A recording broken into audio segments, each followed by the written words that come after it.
সুস্বাদু, উকুষ্ণ।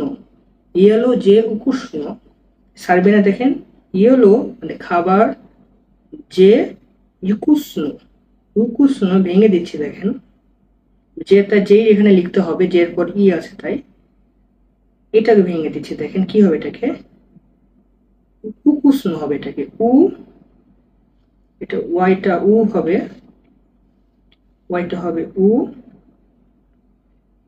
উ, উ, এটা এটা ইউ হবে, এটা কে কে হবে, এটা ইউ হবে, এস, এটা এন, এটা ও, তাহলে উ কুষ্ণ।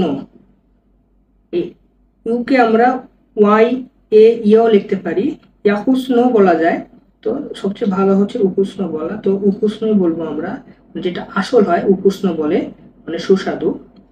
তাহলে কি হচ্ছে, খাবার সুস্বাদু, ইয়েলো যে উকুষ্ণ, ইয়েলো যে উকুষ্ণ, খাবার সুস্বাদু, ইয়েলো মানে খাবার, সুস্বাদু যে উকুষ্ণ, সুস্বাদু খাবার সুস্বাদু, ইয়েলো যে উকুষ্ণ। পরবর্তী শব্দে যাচ্ছি আমরা, পানীয়, পানীয়, পানীয়কে বলা হচ্ছে পিচে, দেখেন রাসায়নিক কি লিখছে, পিচে, মানে পিচে মানে পানীয়, এটা হলো পি, এটা আই, এটা সি এইচ চে, এটা হবে ই চে, পিচে, সি এইচ চে, পিচে, পিচে মানে হচ্ছে পানীয়।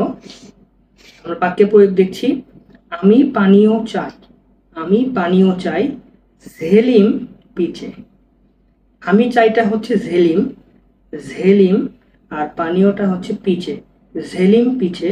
এই ঝেলিমটা দেখেন এটা জে উচ্চারণ হবে, J E L I am, কি হলো ঝেলিম, এটা পি আই সি এইচ, এটা সি, এটা পি আই সি এইচ, এটা হলো ই, পিচে, ঝেলিম পিচে বাংলায় লেখা আছে দেখুন, যাদের জন্য ইংরেজি বুঝতে সমস্যা হচ্ছে, ঝেলিম পিচে আমি পানীয় চাই, ঝেলিম পিচে আমি পানীয় চাই।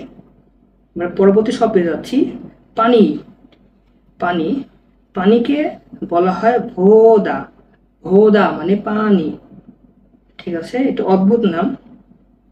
দেখেন এটা বিটা হচ্ছে ভি উচ্চারণ হয় সার্বিয়ানে, এটা ও, এটা ডি, এটা এ, তাহলে কি হচ্ছে ভোদা, ভোদা মানে পানি, ভোদা মানে পানি। এখন আমরা বাক্যে প্রয়োগ দেখব।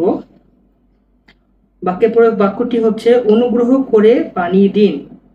আমরা এর আগেও অনুগ্রহটা পেয়েছি, অনুগ্রহকে কি বলা হয়, মলিমভাস, মলিমভাস, পানি দিনকে বলবো ভধু, ভধু, তখন বাক্যে প্রয়োগ করলে ওই ভোদা উচ্চারণ হবে না, ভধু হবে।